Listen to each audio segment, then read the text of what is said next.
고린도전서는 고린도 교회에서 일어나고 있는 여러 가지 문제들에 대한 바울의 권면과 해결책을 적어보낸 편지입니다. 모든 문제를 풀 수 있는 그 가장 중심에는 십자가가 있습니다. 모든 것을 십자가로 바라보고 십자가에 달린 예수 그리스도의 심정으로 바라보고 해결해야 한다. 1장에서 말씀드렸습니다. 그리고 교회의 여러 가지 문제들을 하나하나 지적하고 답을 주고 있습니다. 첫 번째는 분열과 분쟁의 문제였지요. 이게 사실 가장 큰 문제였습니다. 그리고 또 대표적인 문제가 음행의 문제였습니다.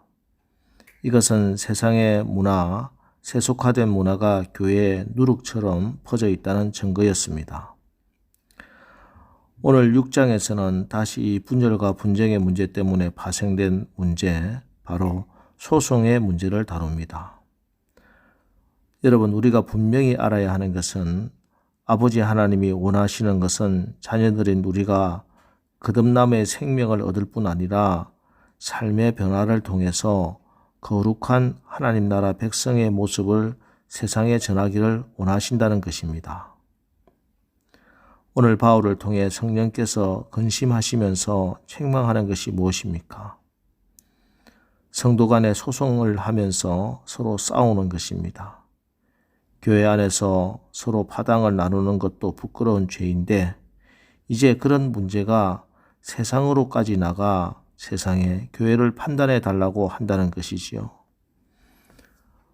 물론 사도 바울이 책망하는 것은 교회 안의 비리와 거짓을 밝히는 것 자체에 대해서가 아닙니다. 세상 사람들에게 그 판단을 맡김으로써 교회가 세상의 손가락질을 받게 되는 상황에 대해서 책망하고 있습니다. 오늘날 우리 한국 교회의 수많은 고소와 고발 사건이 방송을 통해서 전파를 타고 있습니다. 그 내용을 보면은 목사의 사생활, 또 재정 문제, 교회 건축 문제와 목사직 세습 문제 등 사실 이런 일들이 일어난 자체가 부끄럽고 철저하게 회개해야 할 일입니다. 필요하다면 진상도 조사해야 하고 또 책임져야 할 사람은 마땅히 책임져야 합니다. 그러나 그렇다고 교회의 문제를 세상 밖으로 끌고 나가 세상의 판단에 의지하는 것은 성경이 엄하게 꾸짖고 있다는 사실도 우리가 명심해야 할 것입니다. 심지어 오늘 말씀을 보면은 성도 간의 문제를 세상 법정으로 갖고 가는 고린도 교인들을 향해서 차라리 불의를 당하는 것이 낫다, 이렇게 말씀하고 있음을 여러분 유의해야 할 것입니다. 이것은 하나님의 살아계심과 하나님이 온 세상의 주인이시고 통치자이시라는 사실, 또 마침내 우리 주님이 심판주로 오실 것이라는 재림신앙에 대한 우리의 가장 근본적인 믿음을 흔드는 문제이기 때문입니다. 1절 보십시오. 너희 중에 누가 다른 이와 더불어 다툼이 있는데 구태여 불의한 자들 앞에서 고발하고 성도 앞에서 하지 아니하느냐. 교회 공동체도 사람들이 모이는 곳이기 때문에 분쟁이 아예 없을 수는 없습니다. 문제는 교회 안에서의 문제를 교회 밖 안에서 지혜롭게 해결하지 못하고 이 문제를 세상의 법정으로 끌고 나간 것입니다. 2절 보세요. 성도가 세상을 판단할 것을 너희가 알지 못하느냐. 세상도 너희에게 판단을 받겠거든 지극히 작은 일 판단하기를 감당하지 못하겠느냐. 성도가 세상을 판단하는 것을 너희가 알지 못하느냐. 믿는 사람과 믿지 않는 사람이, 거듭난 사람과 그렇지 않는 사람이 다 가지고 있는 것이 있지요. 그것은 양심입니다. 사람으로 태어났기 때문에 양심이 있습니다. 하지만 거듭난 사람은 거듭나지 않은 사람, 세상 사람들과는 또 구별된 한 가지 더 가지고 있는데 그것은 바로 성령입니다. 그러므로 믿는 사람은 두 가지 필터를 가지고 있어요. 양심의 필터와 성령의 필터, 두 가지입니다. 믿지 않는 사람은 성령의 필터를 가지지 못합니다. 양심의 필터는 수동적이지만 성령의 필터는 능동적입니다. 예를 들어 세상 사람들은 양심에 따라서 이웃을 해하지 않고 그의 돈을 빼앗지 않으면, 또 형제를 괴롭히지 않으면은 그들의 양심에 대한 의무를 다했다고 생각하지요. 하지만 성령은 그렇지 않습니다. 내 몸같이 형제를 적극적으로 사랑하지 못했던 내 모습이 양심에는 찔리지 않으나 성령에는 걸리는 것이 됩니다. 성령에 더 예민한 사람은 내 원수를 사랑하지 못한 것이 성령으로 찔림을 받습니다. 성령에 더 예민하고 더 민감한 사람들이지요. 그러므로 성령을 받은 성도들은 성령에 의해서 움직이는 사람들이기 때문에 도덕적인 성품이나 영적인 민감성이 세상 사람보다 훨씬 더 탁월해야 됩니다. 이건 너무나 당연한 일이에요. 그런데 성령의 필터를 가진 사람이 양심의 필터만 가지고 있는 사람들에게 호소하는 것은 이것 자체가 말이 되지 않는 일이지 않느냐, 바울이 이렇게 책망하고 계신 것입니다.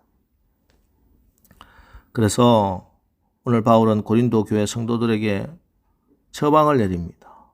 7절, 너희가 피차 고발함으로 너희 가운데 이미 뚜렷한 허물이 있나니 차라리 불의를 당하는 것이 낫지 아니하며 차라리 속는 것이 낫지 아니하냐. 우리가 세상을 살다 보면은 그리스도인으로서 참 억울한 일을 당할 때도 많습니다. 분명 잘못한 것이 없는데도 내가 참아야 하는 경우가 한두 번이 아닙니다. 내가 당하는 것은 그래도 좀 낫습니다. 배우자나 자녀가, 우리 가족이 그럴 경우 참 견디기 힘들지요. 그때는 그야말로 딱 부러지게 한번 해보고 싶습니다. 유능한 변호사라도 사서 멋지게 이기고 싶지요. 법으로 해결 안 되면 법 밖에서 힘쓰는 사람들이라도 동원해 본때를 보여주고 싶을 때도 있습니다. 하지만 오늘 성경은 그렇게 하지 말라 합니다. 차라리 불의를 당하는 것이 낫지 아니하냐. 차라리 속는 것이 낫지 아니하냐. 이렇게 말씀합니다. 우리가 세상 법정에 호소할 자유의 권리가 있지요. 하지만 이 모든 것이 하나님의 영광이 되는 것이 아니라는 것이지요. 12절 13절 보십시오. 모든 것이 내게 가하나 다 유익한 것이 아니요 모든 것이 내게 가하나 내가 무엇에든지 얽매이지 아니하리라. 음식은 배를 위하여 있고 배는 음식을 위하여 있으나 하나님은 이것저것을 다 폐하시리라. 몸은 음란을 위하여 있지 않고 오직 주를 위하여 있으며 주는 몸을 위하여 계시느니라. 우리의 몸은 주를 위하여 있다. 분명히 말씀하고 있습니다.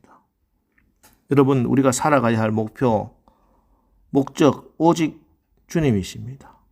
우리는 주의 영광을 위하여 살아가야 하는데 내가 교회에서 혹은 사회에서 조금이라도 손해보는 것 견디지 못한다면 우리는 주님을 위해 살아가는 것이 아닙니다. 송사와 분쟁의 문제뿐 아니고 우리 인생이 살아가는 평생의 삶이 내가 손해보는 것, 견디지 못하는 속 좁은 인생이 되지 않기를 바랍니다. 오직 우리는 주를 위하여 살고 있다 하는 사실을 기억하고 만일 내가 손해보는 것이 주의 영광을 드러내는 것이라면 얼마든지 손해보시기 바랍니다. 얼마든지 양보하고 얼마든지 타협하시기 바랍니다. 그것이 우리 하나님께 영광이 된다면 그러기 위해서 우리가 분명히 알아야 하는 사실은 19절 20절 너희 몸은 너희가 하나님께로부터 받은 바 너희 가운데 계신 성령의 전인 줄을 알지 못하느냐. 너희는 너희 자신의 것이 아니라 값으로 산 것이 되었으니 그런즉 너희 몸으로 하나님께 영광을 돌리라. 여러분, 우리의 몸은 그리스도께서 저 십자가에서 피 흘려 그 피값으로 산 몸입니다. 그것이 아닙니다. 불의의 병거로 서로 분쟁하고 소송하고 그렇게 살 것이 아닙니다. 그리스도는 세상의 판단을 받을 수 없습니다. 그리스도는 세상의 심판주이십니다. 여러분, 오늘 하루도 세상도 판단하고 천사도 판단하는 존재가 바로 우리라는 사실을 잊지 마시고 오직 주의 영광을 위하여 거룩한 하나님의 성전으로 살아가는 복된 하루 되시기를 주의 이름으로 축원합니다. 기도하겠습니다. 하나님, 우리가 세상의 판단을 받는 그런 시시한 존재가 아니라 세상도 판단하고 천사도 판단하는 그런 그리스도께서 저 십자가에서 피 흘려 그 핏값으로 산 존귀한 그리스도의 지체임을 분명히 깨닫게 하옵소서. 그래서 거룩함으로 나아가게 하여 주시옵소서. 우리가 우리의 능력이 아니라 성령의 능력으로 이 거룩한 삶을 살아 오직 하나님께 영광을 돌리는 승리하는 오늘 하루를 살게 축복하여 주시옵소서. 예수님의 이름으로 기도합니다. 이제 오늘 하루도 예수 그리스도께서 내 안에 살아 하나님의 영광이 되는 그런 승리하는 하루를 살게 하옵소서. 오늘 말씀 붙들고 우리 기도하고 또 나가겠습니다. 우리 기도하겠습니다.